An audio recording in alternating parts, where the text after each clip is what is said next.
Hey guys, we're going to take a quick look at how you're going to be judged in the National History Day project. And I want to make sure and clarify this. You'll be judged if you want to compete and continue to move on through other competitions. But also, for those of you that don't want to compete and are just hoping to get a good grade, this is how you're going to be scored in our class and on the project. So this is what your grade will be. So we're going to work through this kind of quickly, hopefully. What I do hope you'll do is you'll go along and take notes along with me. But we are going to skip some big chunks. This doesn't mean that you don't read it. But a lot of the information early on is not as critical to what we want to look at a little bit later on in the document.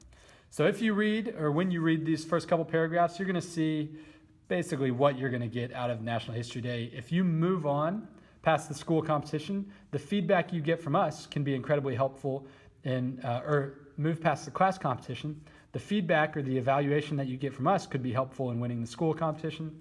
If you make it past the school competition, the feedback you get from your judges there can help you make revisions as you move on to district and to state and to nationals and everything. If you move past the school competition and you want to move on past district, you will have to revise.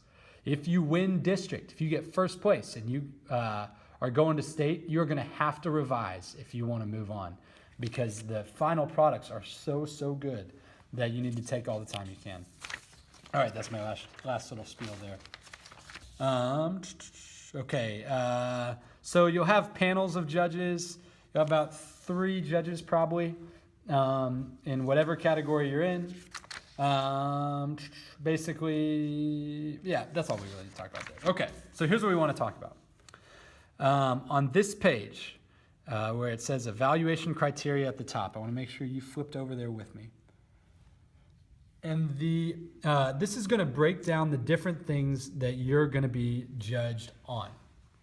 And it's got percentages with them, so I hope that you guys catch this. These are a big deal. Your historical quality is going to be it's going to be 60% of how you're scored on your project. And this is really your ability to think, make an argument. Remember, we said this is not just a history report. You are making an argument. You're showing deep thinking, critical thinking about a historic topic. So we're going to read through this and see what that looks like as we kind of break it down. The most important aspect of your entry is its historical quality. You can see because it's more than 50%. To put that in perspective, you could have the greatest website, the most engaging documentary, the funniest, most interesting performance, but if the historical quality behind it is lacking, there is absolutely no chance you will move on. If you're just going for a grade, let's say everything else is awesome, the historical quality is completely absent, you would get a 40%. Because the historical quality is the most important. So don't forget that. The way you satisfy this is by good research, good thinking. You should ask yourself the following questions to help you focus on your historical analysis. Remember, always ask questions. Is my entry historically accurate? Well, one way you know that is by having multiple sources and also having credible sources. I'm going to try and write in a way that you can see this. Multiple credible sources. If you've mostly used one source, if it's credible, that certainly helps, but you want multiple. So you can see information pop up in more than one source. That's how you start to be able to trust it a little bit more. Does my entry provide analysis and interpretation of the historical data rather than just a description? The description, this is just a report. We don't want a report. We want analysis. We want interpretation. I'm going to write in shorthand. I hope it's not lame. It might be. it's going to be text speak. You are making arguments. I'm going to make it really capital letters. This is just so you know. Oh my gosh. This is so serious. I hope you guys can see the emotion leaping off the page. You're making arguments. So that's where you're talking about the impact of your event. Why does it matter? Like, all of that is an argument. And the better job you did there, the better score you're going to get on this. Does my entry demonstrate an understanding of historical context? Remember, this is timeline, right? What was the world like at the time of your event? I've seen a lot of people going up that timeline. It doesn't have all the answers for you, but it'll help you realize what were some major events going on around the time of your topic. You can put timeline/major events. Does my annotated bibliography demonstrate wide research? I want to look at this word right here. What is wide research? Well, we told you that the baseline was going to be 15 sources. You really need more than that, right?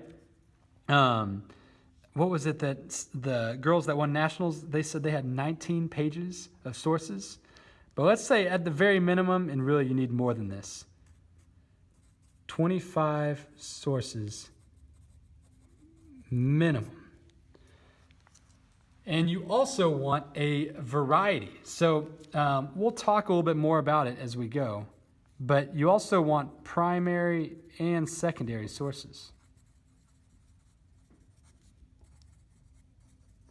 What that means is primary, you have people who lived in that time, who witnessed the events or lived through the events or affected the events, that wrote about it or took pictures of it or filmed them or something like that. That's a primary source. Secondary sources are the people that, it's like a textbook. And you want a good mix of all these. I would guess that right now, most of you only have these. Only have secondary. And if that's all you have, you are not going to move far through National History Day. These people are doing the work for you in some ways. You have to come back here and piece together letters and like legislation and bills and proclamations and all sorts of things like that. Speeches, you have to piece those together to make your arguments. So we're going to have to do some work there, I promise. Does my entry demonstrate a balanced presentation of materials? Okay, this word, extremely, extremely important. Balanced. So you may have someone who's the main focus of your topic. Let's say you had, you were focusing on the American or the Revolutionary War, and you're focusing on the Continental Army. And maybe all your research right now is focused on the Continental Army. And so everything you have is talking about the Continental Army. You have speeches from George Washington and letters from Alexander Hamilton and the colonists and everything. You've got this great picture of the Continental Army, or what it was like to be an American at that point. What you have is one side of the story. You've got the Continental Army over here, and you may have done a great job.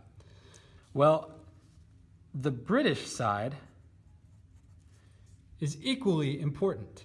It's more than just, oh, these guys were fighting the bad guys, which were them. You need to understand that just like the Continental Army had reasons for fighting, the British had reasons for fighting. And you need to know, why were the British fighting in this Revolutionary War? I'm going to write this up here. And you need to know why the Continental Army is. It doesn't mean that both have to be right. Maybe the Continental Army's reasons for fighting are a whole lot stronger than the British. But that's your argument. You have to paint this picture for me. If all you do is talk about Continental Army, oh, and they did this, and they had to fight the British, and they fought the British here, and the British Army came here, and blah, blah, blah, blah, you need to tell me Why did the British Empire feel the need to fight the Continental Army during the Revolution? That's what balanced research has, and you've got equal representation of both sides. That we can see both sides, especially for you guys' topic that's compromise. It's really important. Does my entry demonstrate use of available primary sources? Here's that thing we talked about before.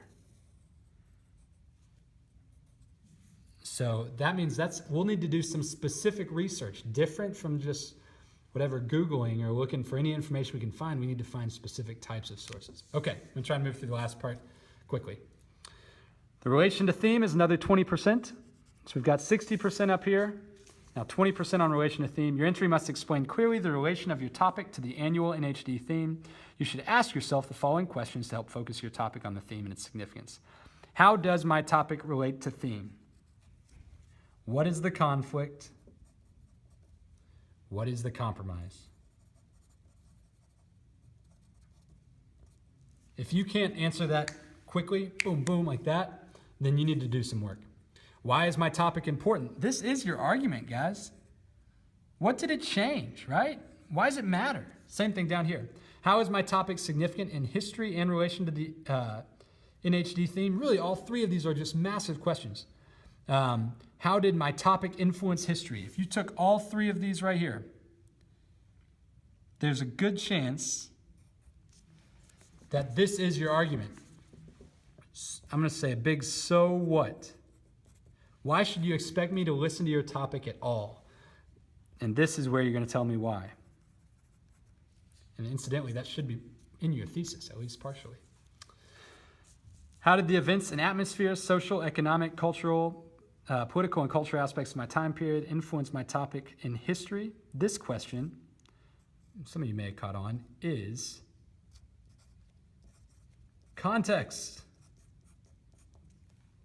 Every time we talk about context, this is what we're saying. How did the events affect your topic? Okay. We got one more. Okay. This is probably where a lot of you guys have wanted to jump ahead to already, but this should be probably the last thing. So this is 20%.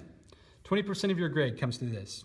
Although historical quality is most important, your entry must be presented in an effective manner. You should ask yourself the following questions to help you focus on your presentation. This is the clarity of your presentation. Is my entry original, creative, and imaginative in subject and presentation? Your clarity of presentation. All of yours are original because we're watching it, but that also means no plagiarism. Do not plagiarize things, please.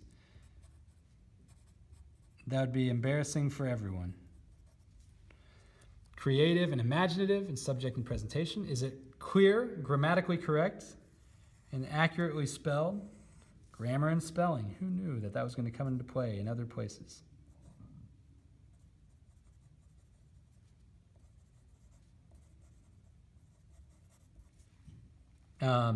Is my entry well organized? Hey, this means you need to be putting some thought into how are you going to organize it?